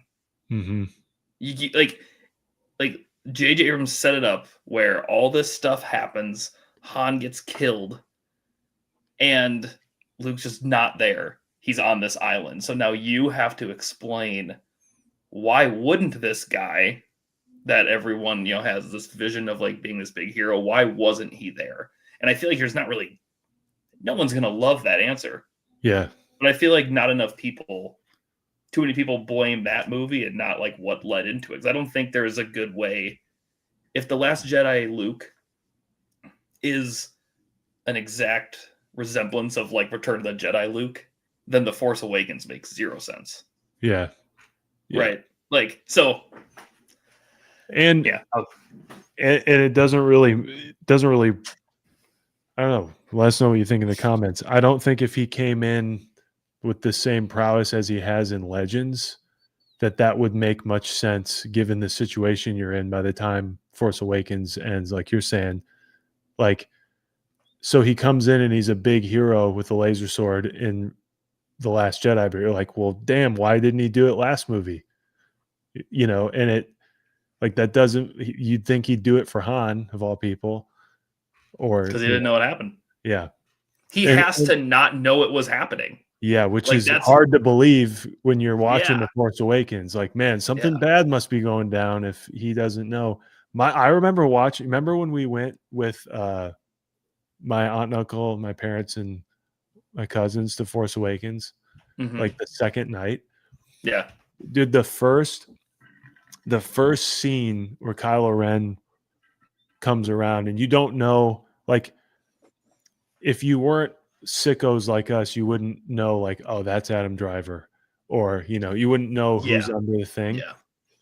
My uncle When was you're like, and you just assumed he was never going to take his helmet off. yeah, and my uncle was sitting next to me. He's like, oh, what if that turns out to be Luke? Like, that's where he's vanished to. And I was like, man, I've already seen the movie. I already also know who's under the mask. So I really don't want to burst your bubble, but like, that would, I wonder if more people thought that kind of thing before he obviously ends up taken out.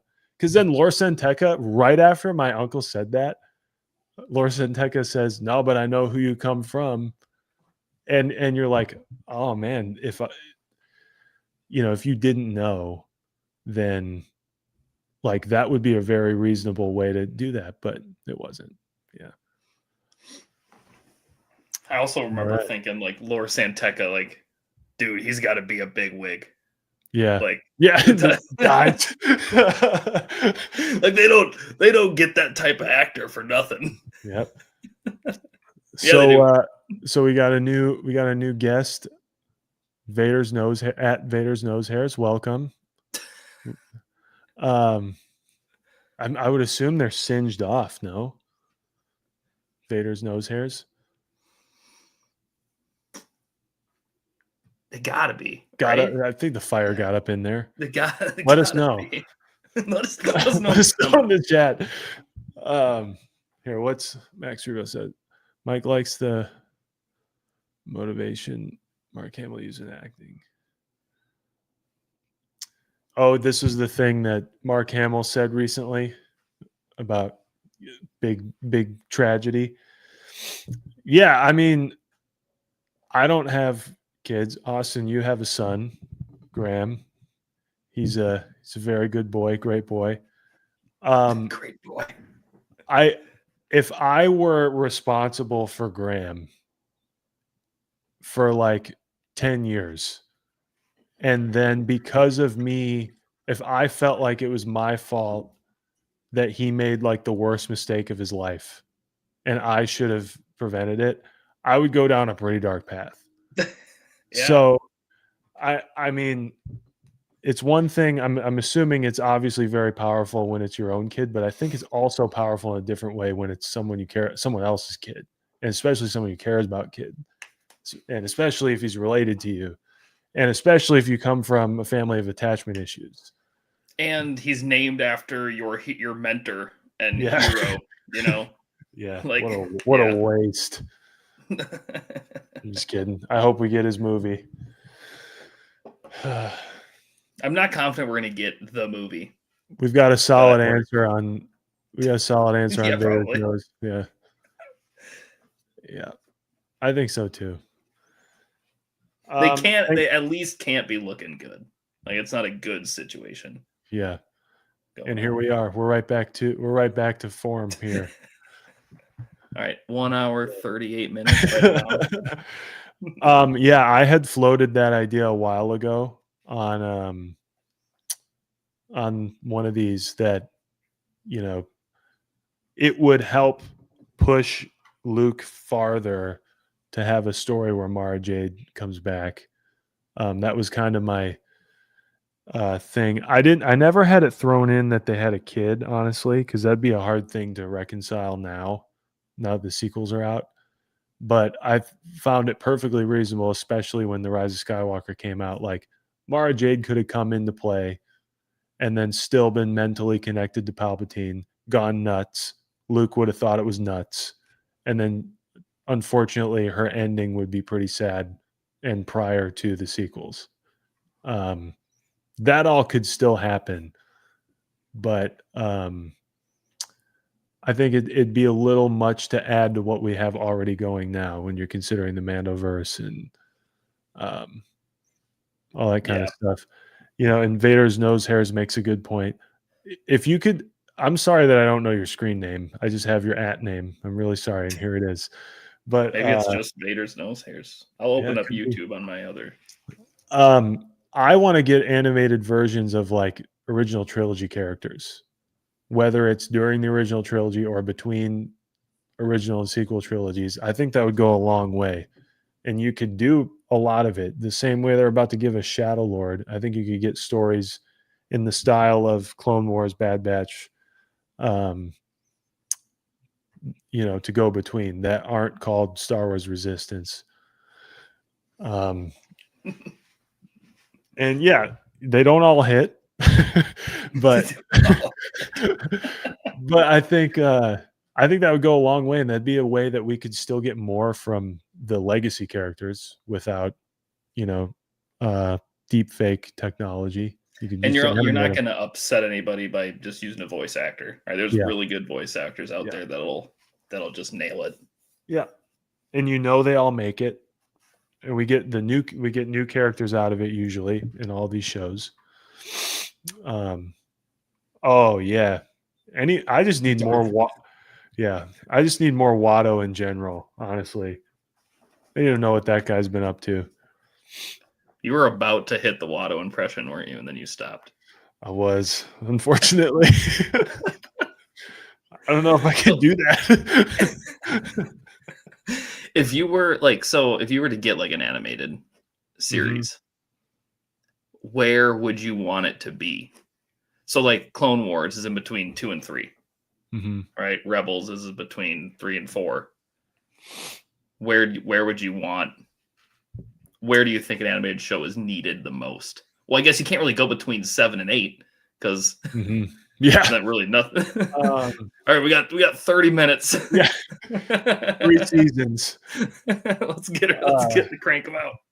Yeah, I think it depends on the subject matter, because they do this stuff with animation, where like I'm not expecting it or asking for it, and they do it, and I love it.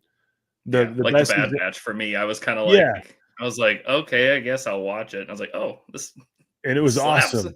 Yeah, it was like one of the best animated things. Like it's a dark horse for sure. Yeah. Another one was like I wasn't asking for a Morgan Elsbeth backstory miniseries ever. Didn't care. And interesting. I'd like to know, but like, if you're gonna make a Tales series, I wasn't asking for that. Or Barris Offee after, wouldn't have even come up in a list of like 50 people. Give me 100 tries. Wouldn't have said that would be. And I loved it. It's really good, and it's really informative for what we're dealing with now. And it completely informed Ahsoka, and her character there, because it was prior to that coming out. So you're like, the Barris ones I thought were good. Again, I wasn't asking for it, but now I'm glad we have them. I think it gives this perspective of like where we're going with a lot of these survivors of Order 66. Because Mike talked when he was on earlier, Order 66 had a lot of survivors, but was still relatively successful. A 99% success rate on killing all the Jedi would still yield 100 Jedi left. So I like seeing people like Barris, kind of have to figure it out. I think we might have to scale back on the post Order 66 stories for a little bit. It's just been most of what we've gotten. Yeah, but I liked it, and I liked her kind of how she turned around, and we see an Inquisitor that we've already seen in live action for about 5 seconds in the Obi-Wan series, so like that was cool. But yeah, like this is what I'm getting at. I'm sorry I'm not answering your question, Austin, but this is where I'm getting at. If the subject matter is the Ghost Crew, then yes, I would like the placement. I would like it to be during the original trilogy. I think it depends for me on subject matter. Again, if you were to ask me, where do you want to see Maul's story in an animated series if they were going to make one? It's where it's about to be, is like Yeah. Crimson Dawn time or whatever that is. So I would say depends on what it's about. But if we're talking about a specific timeline, for me, it's like right after the originals. Actually, you know what? Right after Mandoverse is what I would prefer. Yeah. Yeah. I think I agree with what you're saying is like, I almost feel like it's what I want is something that I can't even think of yet. They've already done it for you. It's I fine. want to not even. Yeah, I want something that I don't even know is a option. You know, Yeah. like, I feel like those, like you said, those are a lot of times the things that hit the hardest is the ones that you're like, oh, I wasn't asking for that. Mm-hmm. But then, no, I was trying to think of like something that I did ask for and then didn't like it, and that didn't really, it's not really a thing. So Yeah. Well, I like the idea that we seem to be getting really, really unexpected tales of whatever series is. Like Mhm. we don't know when they come out, and we don't know like what the tales are until it's like, hey, these are coming out next week. I Yeah. love that. So then there's like not as much of a pressure on like what's the animated project going to be. And even Shadow Lord, I feel like has just been a really casual drop for a Darth Maul alone show. Seemed to be kind of a casual drop from them. When is that supposed to come This coming year, Is that 2026, I think. Because I Yeah, it says think 2026. I think what Mike was saying is that we'll be watching quite a bit of Shadow Lord leading up to Mando and Grogu releasing. Cool. Or maybe I have it wrong, but why? Hey, Vader's nose hairs. Why is Mike lucky that he got out of here? Ooh, look at this. Adventures of Grogu's Temple and his students during the sequel trilogy. That'd be neat. Do you think, Max Rebo, do you think his students are Mandalorian leaning or Jedi leaning? Or maybe a little bit of, does he figure out a mix between the two? I'd That's a watch good that. question. Yeah. Sold. Yeah. As Sold. if I Order would. order 3 seasons. Oh, I was gonna load this up. Have you seen the Righteous Gemstones? I've seen like clips of it. There's a flashback of Adam Devine's character as a kid. I was gonna load it up here as like an action for the show today, but he like sneaks into his sister's room and grabs like a pop culture magazine, and he opens it up to the first page, and it's like 7 reasons to love Hayden Christensen, and he goes, like you need him. I was just saying, like I wasn't gonna watch any of this stuff.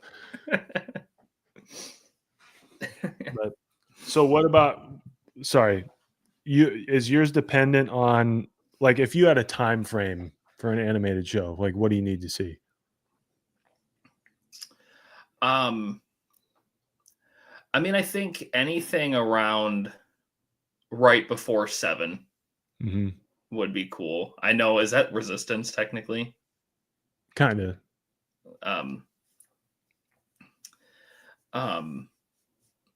Also, I mean, like, there's a lot of unexplored stuff between 8 and 9 too.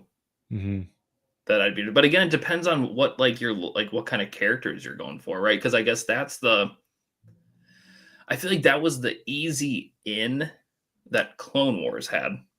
Yeah. Was that there were thousands of characters that it would have existed, and you could base it around the clones, and then all of the Jedis. Like, is a little bit easier to get in there. Mm-hmm. Rebels, I guess, was a little bit more.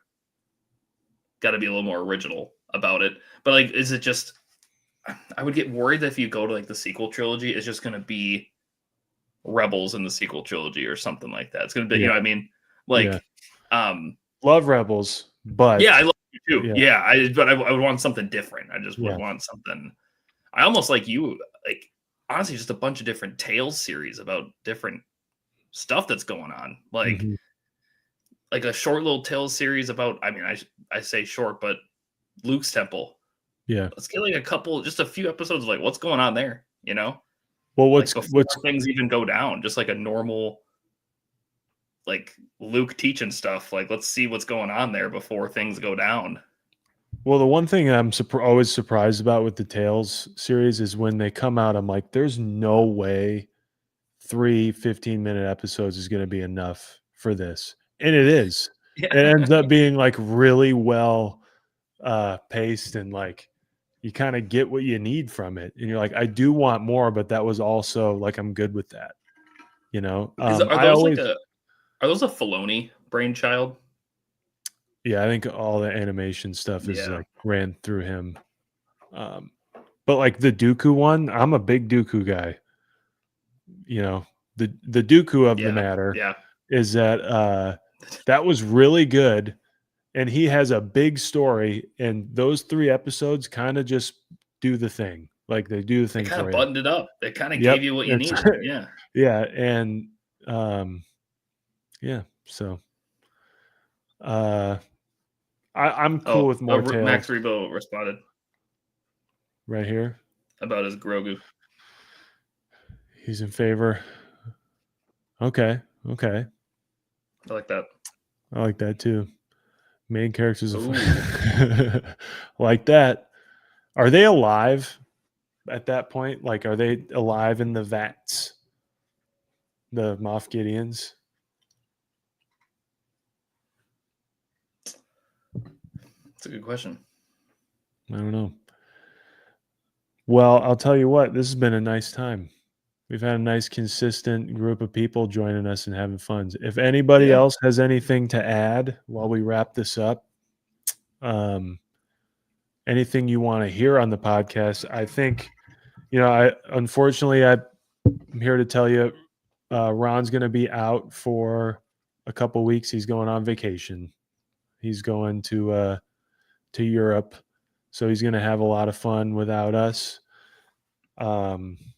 So it'll be us for sure. I'm sure Mike and Derek will be around as well. Mike's got his work cut out for him this week on his channel, so go check that out and everything that comes with the Adam Driver news that we talked about today. And yeah, Austin, you have any thoughts? No, just thanks for letting me tag along. Yeah, I hope you're here next week. Happy to talk Star Wars. What a time for me to join too. So this was the one for me to be on. This was the one. This was and hearing Mike give praise for Last Jedi makes me want to just hearing anybody do it just makes me want to cry a little bit. I love it. Yep. It's the best day of your life. All right. So everybody, you could have done anything tonight. You chose to spend it with us. We thank you.